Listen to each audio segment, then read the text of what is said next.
ouvrons cette séquence de l'Actu en 7 par ce pas de plus mené vers des élections générales de 2026.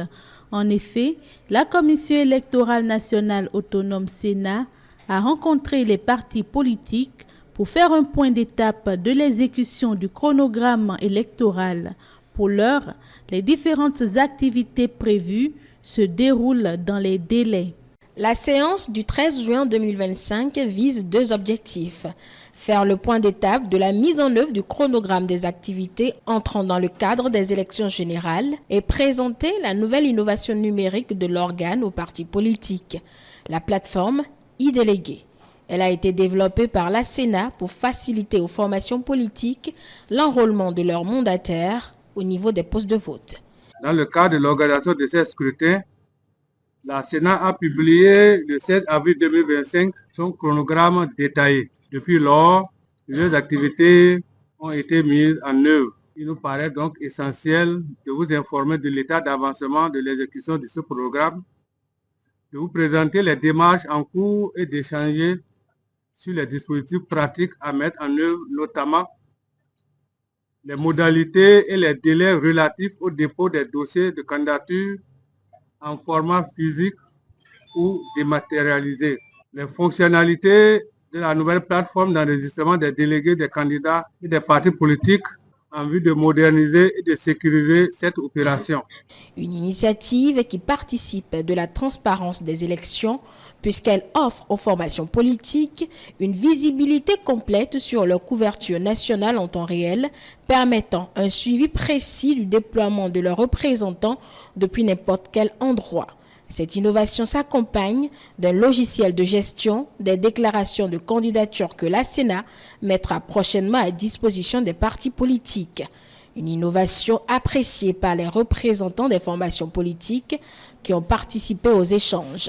C'est une innovation qu'il faut saluer. Nous avons assisté à la présentation d'une plateforme qui va faciliter le travail aux partis politiques dans l'enrôlement des mandataires, qui va nous permettre de pouvoir avoir un suivi en temps réel d'un seul de notre position le jour des élections, et nous ne pouvons qu'adhérer à cette initiative-là et nous donnons notre plein engagement pour la facilitation du processus, pour son implémentation au sein de nos états-majors respectifs. Après, bien entendu, la plateforme e-learning Sénat qui nous a été présentée hier, nous avons découvert l'application e-délégué qui permet aux partis politiques qui vont concourir de mieux se planifier, de mieux préparer le processus électoral et surtout de mieux encadrer l'organisation ou la mise en place des délégués au niveau des différents postes de vote. C'est un exercice qui est assez fastidieux pour les partis politiques et je pense qu'avec cette nouvelle application, ça rend un peu plus fluide ce processus et ça participe également de la transparence des élections parce que généralement les plaintes qu'on observe à l'issue des élections est souvent liée à la non-maîtrise de ce processus-là. Donc, moi, je voudrais féliciter la Sénat pour cette innovation majeure qui permet désormais de dématérialiser tout le processus et qui permet de renforcer les capacités des partis politiques en la matière, puisque la Sénat nous a promis de nous assister en son temps pour la mise en place de tous ces logiciels-là. Pour ce qui est du calendrier, toutes les activités prévues au chronogramme sont exécutées à bonne date. Sur les 53 activités, les séances de concertation avec l'ANIP ont démarré le 15 mai pour prendre fin le 13 novembre 2025. L'inventaire du matériel électoral est terminé. La plateforme e-learning a été lancée. Le mois de juillet sera dense pour la Commission électorale nationale autonome. Entre autres activités à exécuter, la Commission publiera successivement la décision sur les modalités d'application du parrainage, celle fixant le nombre de sièges par arrondissement pour les conseils communaux. Le 15 juin 2025 marquera la réception des statistiques de la liste électorale informatisée. Prochaine étape, la réception le 15 juillet des statistiques issues de la liste électorale informatisée. Mais au-delà de ce suivi, une innovation retient l'attention. La plateforme e-délégué, un outil numérique conçu pour faciliter le déploiement et la gestion des mandataires dans les bureaux de vote. Une solution saluée pour son utilité sur le terrain et qui a d'ailleurs fait objet de débats sur nos antennes. Cette plateforme, à notre entendement, s'occupe du déploiement des mandataires sur le site. Vous allez constater que lors des élections passées, nous avons eu ce problème-là où des gens étaient mandatés au nom de certains partis politiques, mais n'étaient même pas de ce parti politique-là. C'est un peu comme des prestataires de ce jour-là. Il y a également le souci selon lequel des personnes sont doublement mandatées à plusieurs partis politiques. La question de la transparence, elle est d'abord à ce niveau-là, pour que chaque parti politique s'assure que celui qui est là, c'est vraiment ses yeux. La deuxième chose maintenant en matière de transparence, c'est que si vous avez un mandataire qui a son mot à dire dans le procès verbal qui sera rédigé à la fin de la journée de l'élection sur le poste de vote, et que tout le monde le sait, la Sénat le sait, tous les autres partis politiques le savent, il sera donc compliqué de venir faire des remises en cause. Et donc les contentieux seront réduits et cela concourt à la question de la transparence et de la crédibilité des élections qui se tiennent dans ces bureaux de vote. Et enfin, beaucoup de partis politiques ont relevé aux dernières élections qu'il y a des agents de sécurité qui ne permettaient pas à des gens parce qu'on supposait que les mandats étaient multipliés ou falsifiés. Mais aujourd'hui, avec leur portable, les présidents de bureaux de vote mandatés par la Sénat peuvent juste scanner un code QR. Ah oui, ce mandat-là est un mandat authentifié par la plateforme e-délégué et oui, il peut siéger au nom du parti politique. Je pense à titre personnel que la Sénat entend à travers cette innovation atteindre deux objectifs. Le premier objectif, c'est pour améliorer le niveau de la transparence dans l'organisation des élections et l'autre chose, c'est une question d'efficacité. L'efficacité parce qu'il y avait beaucoup de goulot d'étranglement dans le déploiement des délégués et ça fait qu'il y a beaucoup de pertes. Et vous ne voulez pas que le recrutement physique des délégués, ceux qui doivent représenter les partis politiques par exemple, c'est coûteux, les gens doivent faire aussi beaucoup de tracasseries. Ça fait que vraiment le processus est arrivé à être un peu ralenti, mais numérisé.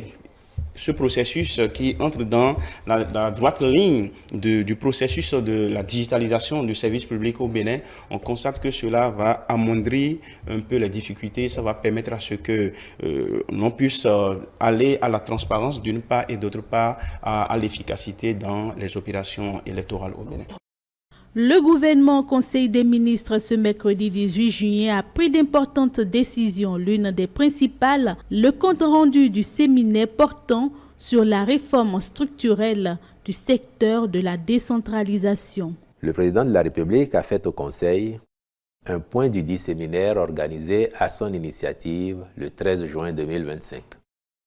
Il a donné lieu à des débats francs qui ont permis d'analyser de façon objective et responsable les pratiques en cours, puis de proposer des améliorations. Le Conseil a noté avec satisfaction qu'en dépit de quelques difficultés relevées ici ou là, tous les acteurs ont salué la pertinence de la réforme intervenue en 2022.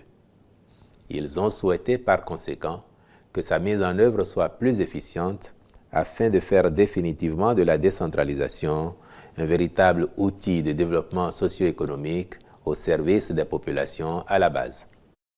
À cet effet, tenant compte des préoccupations et doléances exprimées par les participants, le Conseil est d'avis qu'à l'avenir, les maires procèdent au tirage au sort de 3 noms dans la base de données et choisissent parmi ceux-ci, séances tenantes, un pour servir en qualité de secrétaire exécutif.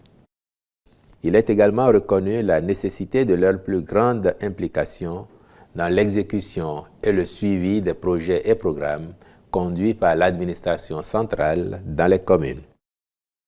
Par ailleurs, relativement aux plaintes liées au délai de traitement des contentieux sur les marchés publics communaux, le gouvernement conviendra avec l'autorité de régulation des marchés publics des procédures diligentes envisageables à implémenter pour favoriser l'examen des recours dans les délais les plus courts possibles afin de ne pas pénaliser les actions prévues dans le cadre de l'exécution du budget communal. Dans la même logique, il sera étudié la possibilité de la désignation d'un délégué du contrôle financier par commune. Une décision que le consultant politique sur l'émission du Forum politique avait déjà anticipée. Selon lui, Impliquer les maires dans la désignation des secrétaires exécutifs est essentiel pour réduire les tensions locales. Par rapport au lien gouvernant-gouverné, il faut voir sur le PRPB, les chefs de district n'étaient pas nommés systématiquement. Ils étaient élus par la base, mais ils étaient élus par 3. La décentralisation, la réelle, nous l'avons vraiment appliquée sur le PPB. Il y avait au niveau local, le comité révolutionnaire locaux, CRL, où il fallait élire le chef de quartier, il faut élire le conseiller local. Après, on vient au niveau du comité révolutionnaire du district, CRD, où il faut élire, parmi les élus locaux, on élit maintenant les membres du comité révolutionnaire du district. Et parmi les élus du district, on élit les membres du comité révolutionnaire de province. Donc, il y avait une sorte de pyramide de la base vers le sommet qui fait qu'il n'y a pas de génération spontanée. Les 3 qui sont désignés par district, le parti regarde maintenant vos dossiers parmi les 3 et choisit un. Donc pour 77 communes, on va désigner par commune 3. In fine, c'est un par district, mais pas nécessairement dans son district. La réforme a fait que le pouvoir réel est dans les mains du SE. C'est pour ça que je dis que la réforme, elle s'est voulue volontariste, mais est révolutionnaire. L'autre question fondamentale, c'est que le SE n'est pas désigné directement, il est tiré au sort. Ça, c'est un autre problème aussi que moi j'analyse. En tant que technicien, je l'analyse un peu comme une faiblesse quand même de l'État. À mon humble avis, on aurait pu laisser le maire désigner le SE sur une liste agréée. A dit que on permet au maire de désigner, on ouvre le poste.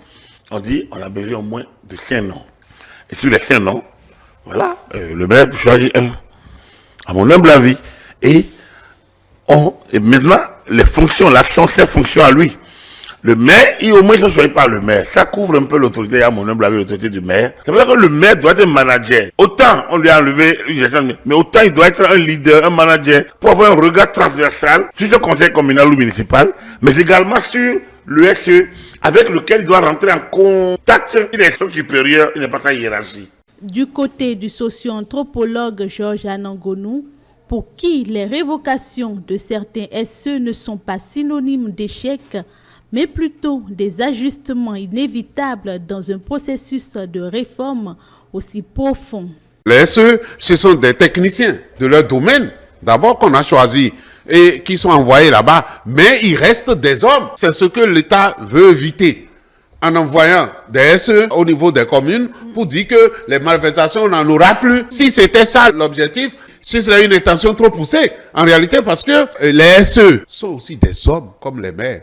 Ils ont aussi des besoins sur le plan humain. Ils ont aussi des appréhensions. Ils ont aussi des ambitions. Ce qu'on voulait, c'est que la gestion doit être technique.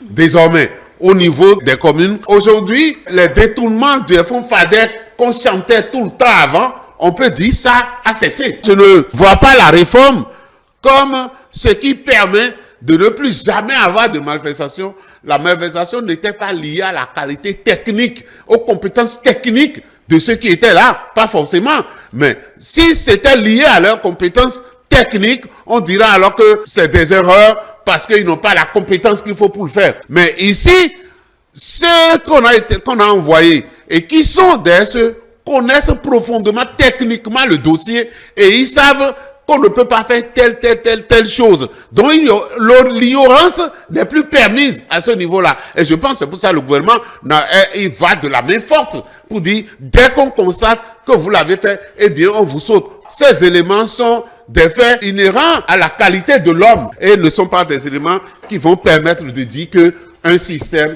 une réforme a échoué. Et justement, dans le sillage de cette dynamique territoriale, Granville est au cœur d'une transformation. Le gouvernement a décidé de contractualiser des prestations pour donner un nouveau visage à la cité lacustre.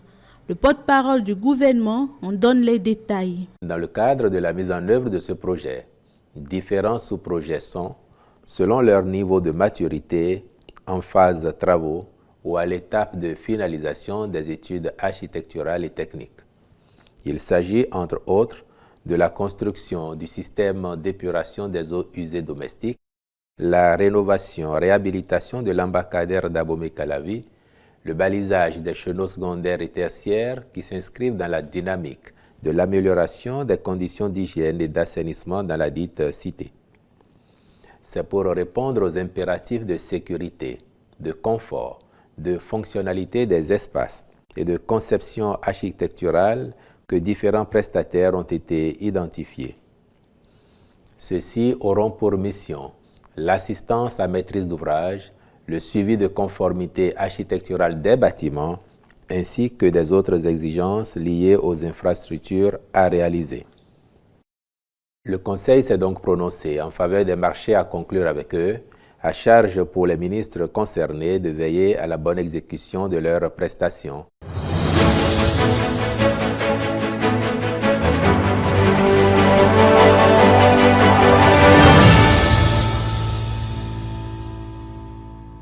Parlons stratégie maintenant avec l'adoption du plan stratégique 2025-2029 du ministère du Tourisme, de la Culture et des Arts.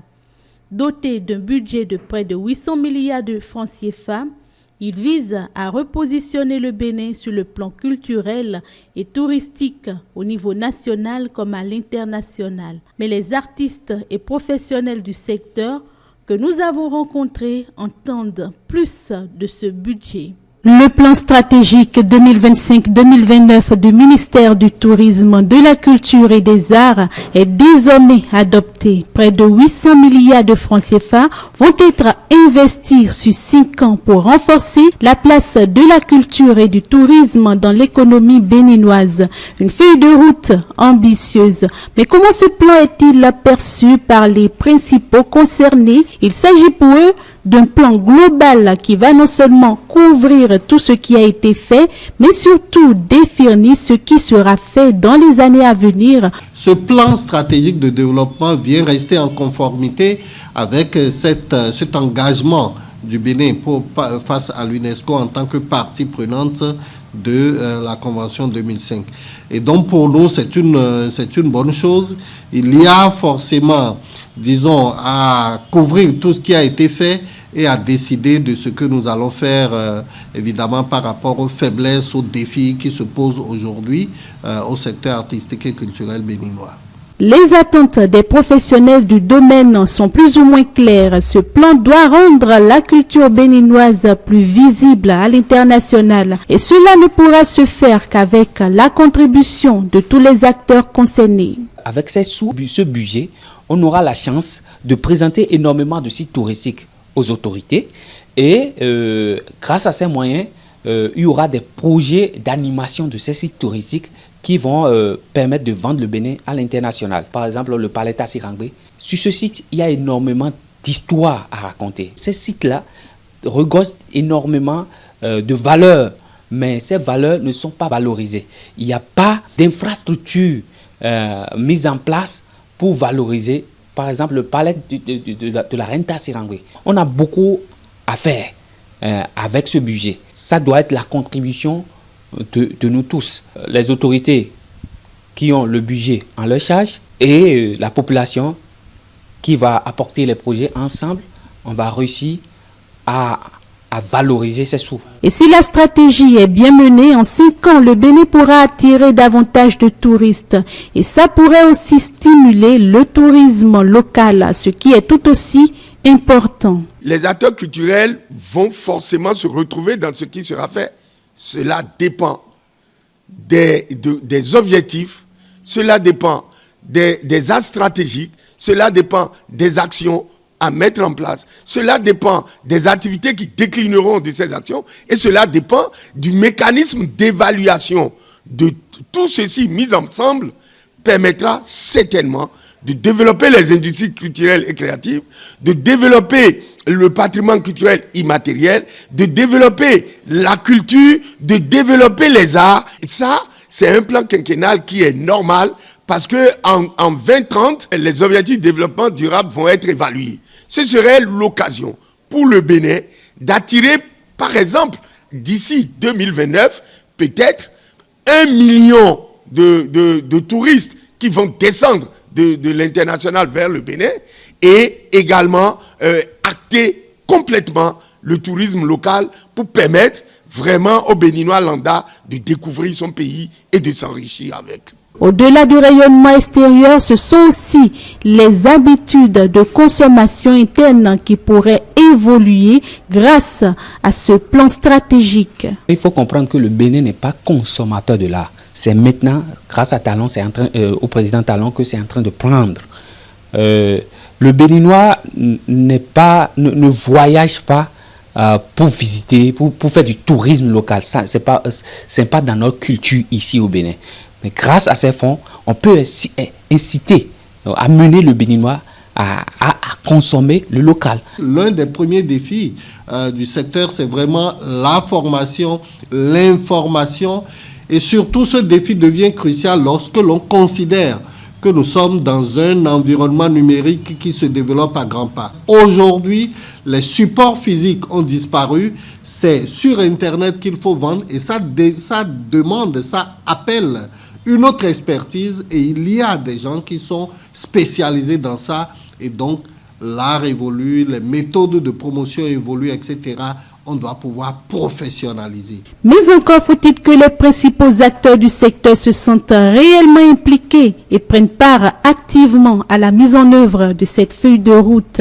Chaque acteur doit pouvoir s'approprier du plan stratégique et comprendre de quoi il s'agit et maintenant pouvoir se positionner compte tenu de son secteur, de là où il se retrouve dans la chaîne des valeurs et pouvoir rimer avec dans le sens positif afin d'en tirer profit. Avec le plan stratégique 2025-2029, c'est tout un secteur qui se remet en mouvement. Les attentes sont grandes, l'élan est donc lancé. Reste maintenant à passer à l'action avec l'implication de tous. Et pendant que le ministère du Tourisme regarde vers 2029, le gouvernement, lui, se projette jusqu'en 2060 avec un nouveau document stratégique Bénin 2060 à l'AFIA, un monde de splendeur, une vision que soutiennent les hommes des médias.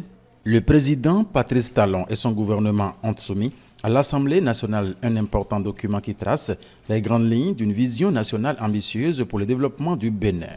Un monde de splendeur, un nom porteur d'espoir et riche de promesses, selon les professionnels des médias et faiseurs d'opinion. Déjà, le nom même est évocateur de l'ambition du gouvernement. On est passé de l'AFIA 2025 à un monde de splendeur. Déjà, cela montre que le Bénin veut entrer dans une nouvelle dynamique, dans son développement, et cela fait rêver et montre un peu ce à quoi aspire le gouvernement actuel pour les 25 prochaines années. Et pour moi, c'est déjà intéressant de savoir que ce gouvernement-là veut nous faire rêver, veut nous faire entrer dans la splendeur. Donc les actions, les politiques, les stratégies, les programmes et tout ce qui se fera, je pense que se fera dans ce sens-là pour que nous atteignions ce monde de splendeur-là à l'horizon 2060. Bénin, mode de splendeur, c'est un thème qui a même fait objet d'un appel à candidature pour proposer en fait des thématiques ou alors des thèmes qui pourront prendre en compte toute la vision globale et le désir de développement qu'a le gouvernement pour ce pays. Le contenu de ce document suscite déjà un profond respect et une réelle admiration. Le développement d'un pays transite aussi par des actions fortes menées pour révéler la particularité de ce pays-là. Et sur tous les plans, sur le plan économique, sur le plan touristique, sur le plan culturel, le Bénin est en train d'innover et ce plan n'est rien d'autre que la continuité de ce désir-là. Nous en sommes pleinement satisfaits, nous avons fait le contenu de ce plan-là, nous avons apprécié la rigueur qui a prévalu à sa rédaction et cela n'est pas étonnant. Nous avons un gouvernement qui est très planificateur avant de se jeter dans l'exécution afin que tout puisse toiser la perfection. Cependant, une question demeure dans les esprits. Quel avenir pour cette vision après le mandat du président Talon? L'incertitude liée à la pérennité du projet au-delà du régime actuel alimente les préoccupations. Mes appréciations, c'est une bonne idée, c'est une bonne initiative. Reste à savoir, après son départ, ceux qui vont venir après lui, est-ce qu'ils vont pouvoir gérer cette initiative après lui? Il faut encore quelqu'un comme lui pour qu'on puisse dire vraiment que y a une continuité à long terme. Donc à long terme, 2060, c'est des années à vivre. C'est le grand problème. La vision Bénin 2060 à l'AFIA, un monde de splendeur, a été conçue pour être dynamique et adaptable. Elle se veut résolument capable d'évoluer au gré des mutations internes et des changements dans l'environnement mondial. Elle répond également aux exigences de la loi cadre sur la planification du développement et l'évaluation des politiques publiques qui prévoit son adoption par voie législative. Mais que faut-il en retenir? Parlons justement de ce projet Bénin à l'AFIA 2060. Est-elle appelée à durer au-delà du régime actuel? Il faut chercher dans ces documents comment les interrogés, les experts ont pensé à gérer les problématiques sociologiques qui bloquent le développement d'un certain nombre de choses. Pourquoi la corruption est toujours rampante malgré les efforts qu'ils ont faits. Il faut comprendre que le tout est lié. Il y a beaucoup de mots de tard qui inhibent. Et moi, c'est une exhortation en fait que vous faites aux députés qui regardent des aspects sociologiques de la chose et l'encadrent sérieusement pour que le citoyen lambda sache que cette pratique ne peut plus. Celle-ci, on peut encore. Ce qu'on ne peut pas combattre, qu'on essaie alors de l'intégrer dans la vision ou dans le plan pour que il n'y ait pas trop de gros décalage. Vulgarisation du document doit avoir pour vision ou pour objectif les cadres de demain. Parallèlement à cette ambition nationale, Cotonou rayonne aussi à l'international. La capitale économique accueille la 6e édition de la mission économique de la francophonie. L'événement veut valoriser les marchés francophones et créer des opportunités concrètes pour les entreprises. Après Kigali et Libreville, Cotonou accueille la 6e édition de la mission économique de la francophonie. C'est la toute première fois que cette initiative se tient en Afrique de l'Ouest, faisant ainsi du Bénin un pays pionnier dans la dynamique économique francophone de la région. Tout en saluant ce choix de l'Organisation internationale de la francophonie OIF, le représentant du chef de l'État, Abdoulaye Biot-Chané, ministre d'État chargé du développement et de la coordination de l'action gouvernementale, estime qu'il s'agit non seulement d'un honneur pour le Bénin, mais aussi d'une reconnaissance des efforts engagés pour moderniser le pays, ainsi que des réformes menées avec détermination pour transformer l'environnement politique, sécuritaire, sanitaire et surtout économique. La tenue de ce forum à Cotonou intervient aussi dans un moment très particulier pour notre pays, un moment de confiance et de transformation. En 2024, notre pays a enregistré un taux de croissance de 7,5% après plusieurs performances du même type au cours des 3 dernières années. Derrière ce chiffre de 2024, il y a une réalité.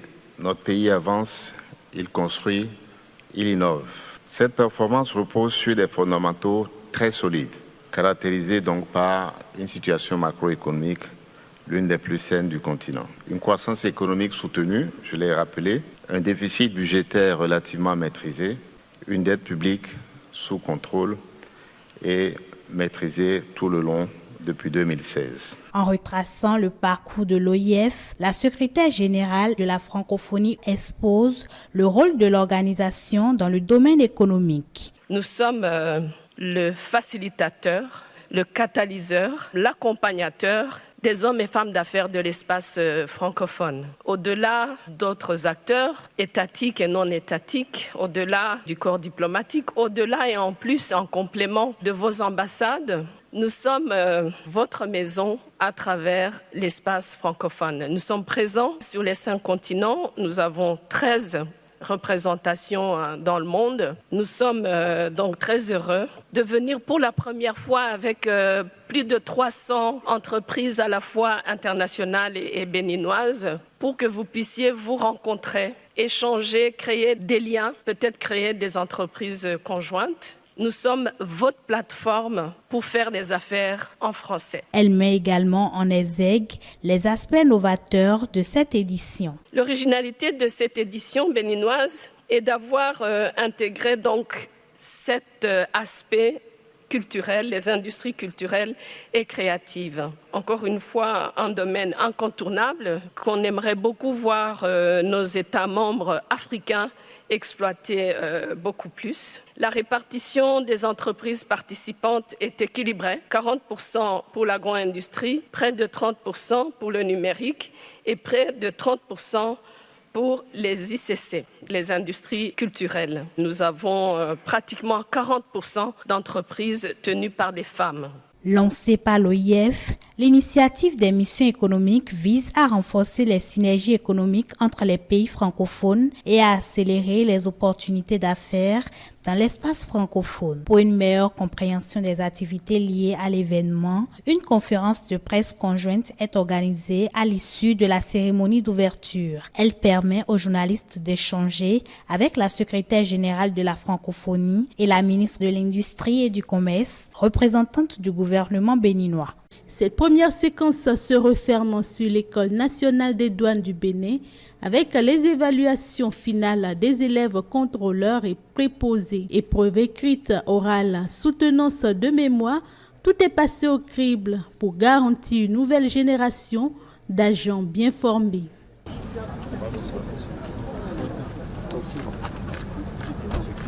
Ce lundi 16 juin marque le début des épreuves de fin de formation des élèves contrôleurs et préposés de la promotion 2023 à l'École nationale des douanes du Bénin. Restez objectif et comme je l'ai dit, nous cherchons des cadres, nous cherchons l'élite de demain pour la douane.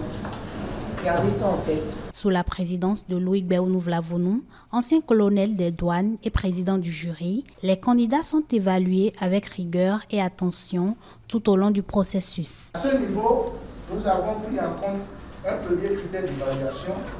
Après la phase écrite, chaque élève, tour à tour, passe l'épreuve orale.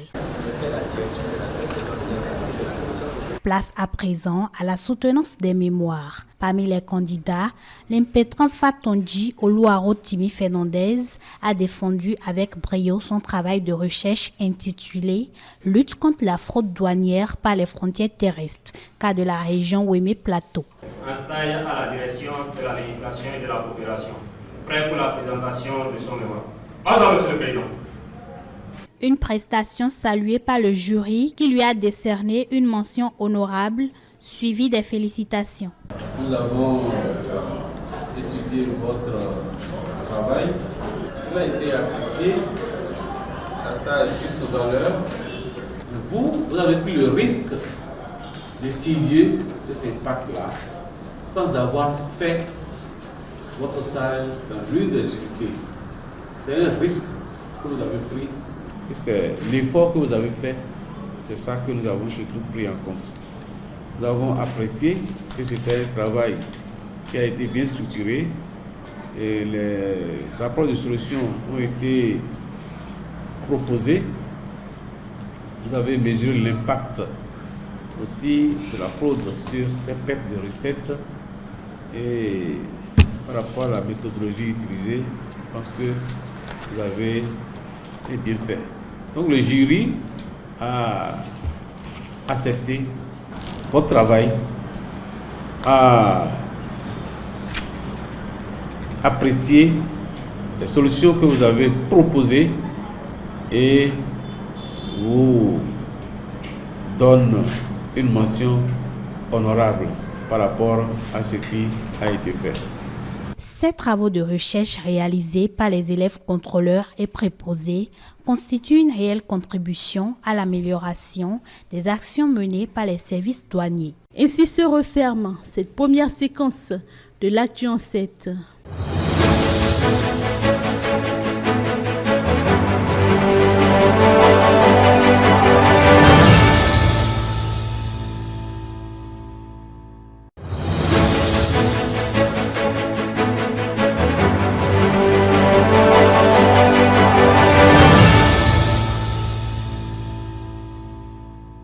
Parlons baccalauréat session normale de juin 2025 dans cette séquence. Dans le département du Borgou, ils sont 7 933 candidats à composer dans le cadre de ce examen. Ce lundi 16 juin, le top est donné pour les épreuves écrites du baccalauréat session de juin 2025. C'est le lycée Mathieu Bouquet qui sert de cadre pour le lancement officiel à Parakou.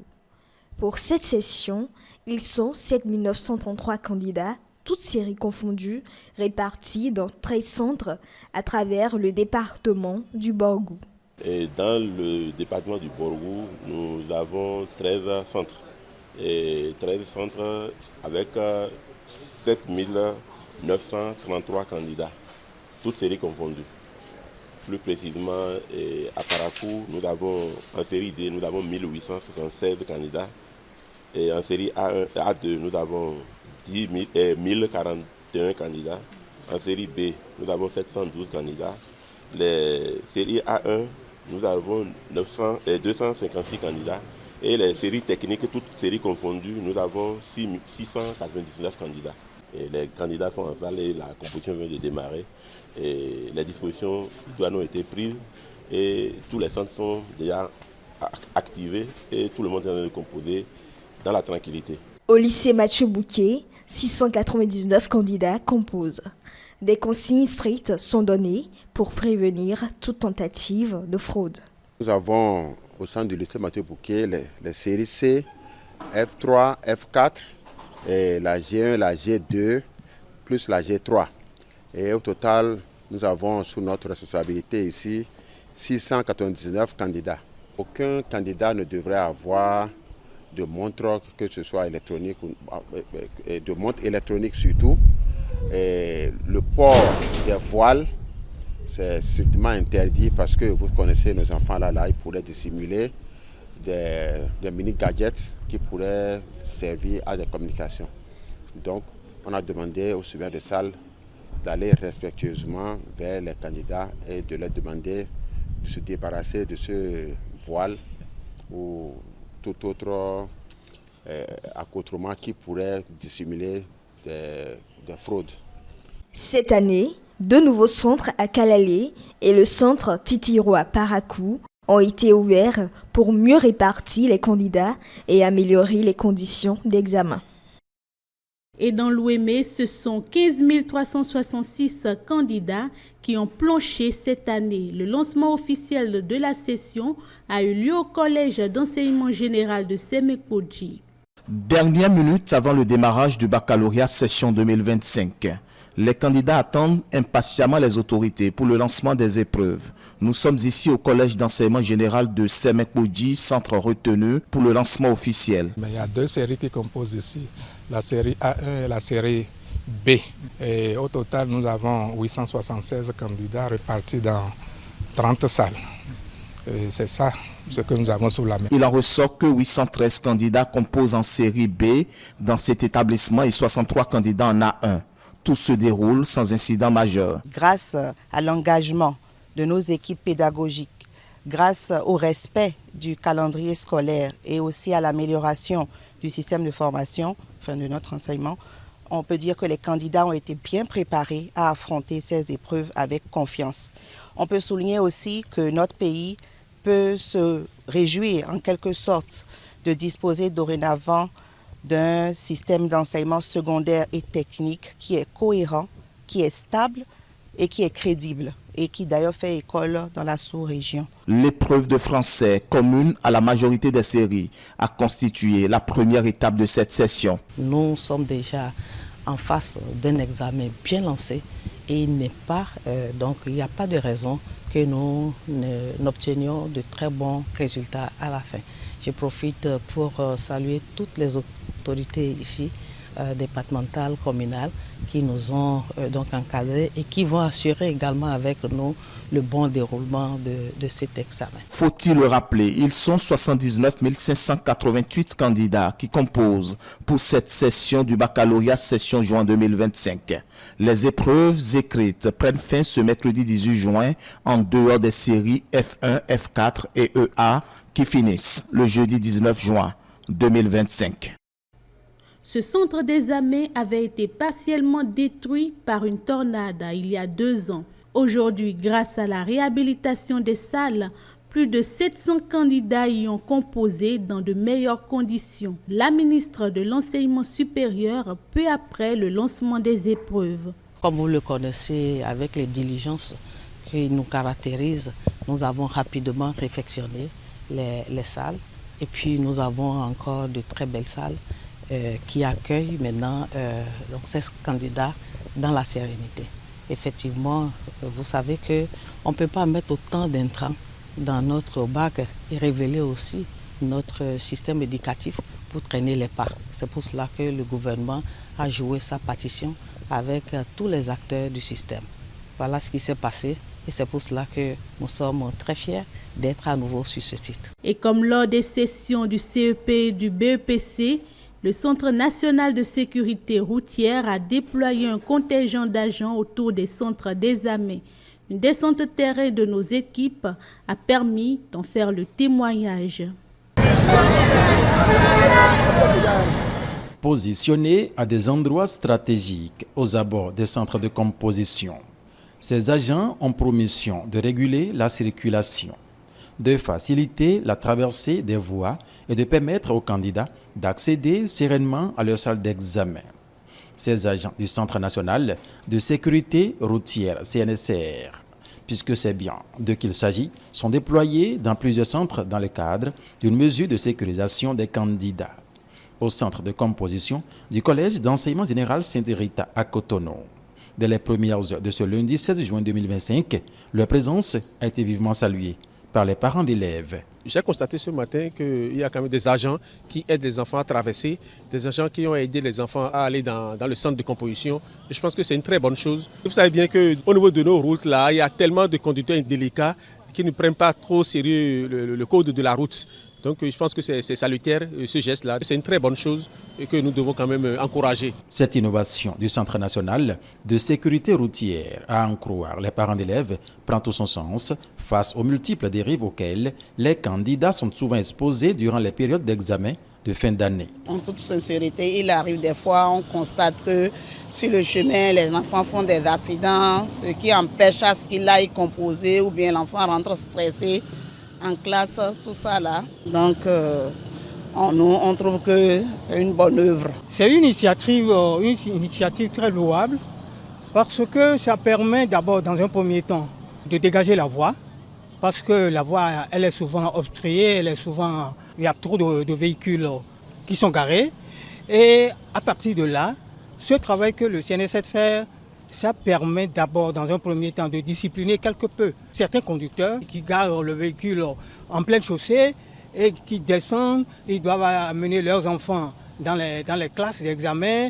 Et tout ça, là, ça bloque la circulation. Au premier jour des compositions du baccalauréat session de juin 2025, une incursion aux encablures du centre de composition du collège Notre-Dame des Apôtres de Cotonou a permis à notre équipe de reportage de constater le même dispositif sécurité à l'effigie du Centre national de sécurité routière. Depuis bientôt 3 semaines, le CNSR est sur le terrain en train de faire le jalonnement des collèges qui se trouvent aux abords des routes. Donc c'est la suite de ce que le directeur du Centre national de sécurité routière a lancé. Nous sommes dans la même dynamique ici à Notre-Dame. L'attention que ces agents du CNSR portent à l'ensemble des candidats constitue un autre avantage indéniable à cette initiative. Il arrive des fois, l'enfant vient pour composer et il vient seul.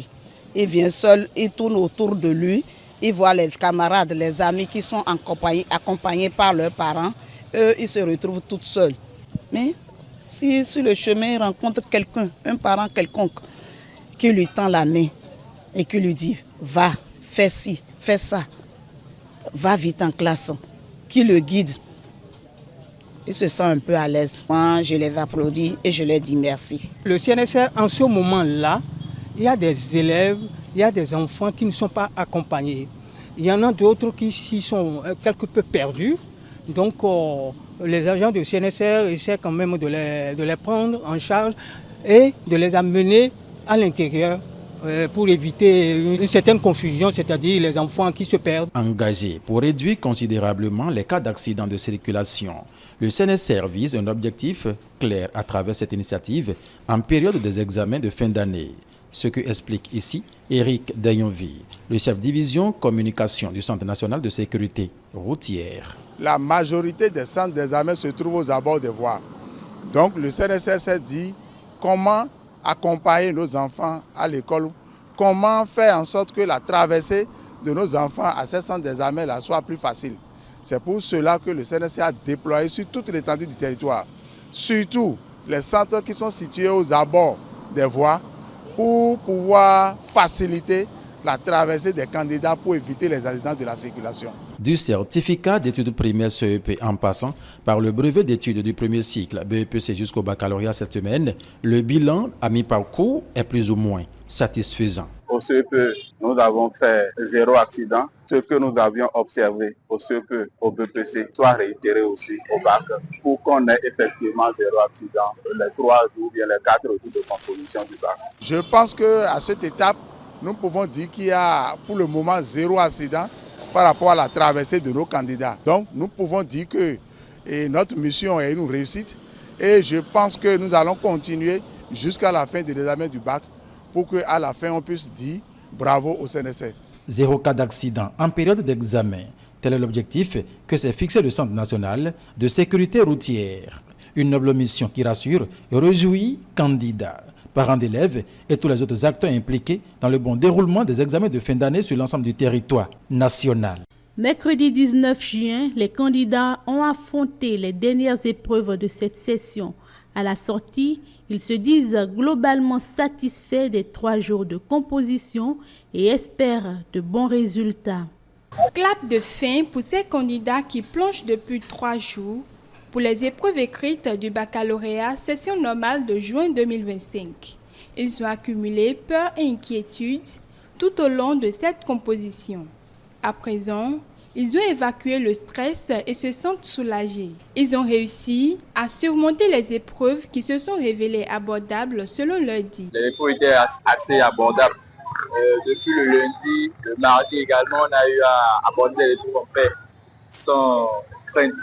Je remercie également Dieu qui nous a permis de commencer et puis nous a permis également d'achever. J'ai bien travaillé.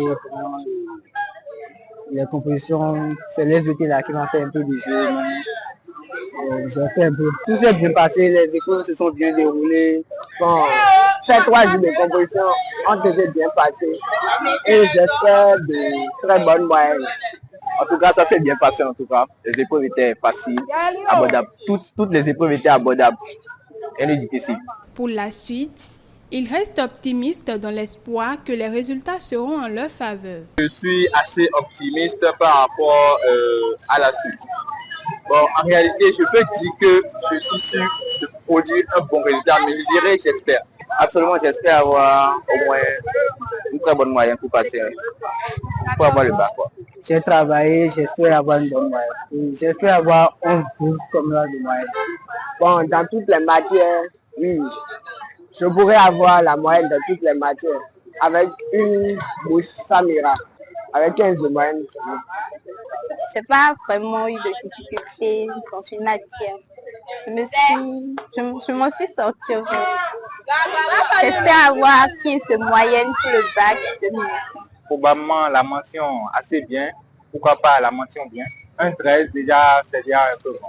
Ainsi, les candidats en quête du premier diplôme universitaire ont désormais leur regard tourné vers la phase de la correction des copies et la proclamation des résultats. Bonne chance donc à ces candidats qui attendent patiemment les résultats. C'était l'Actu en 7.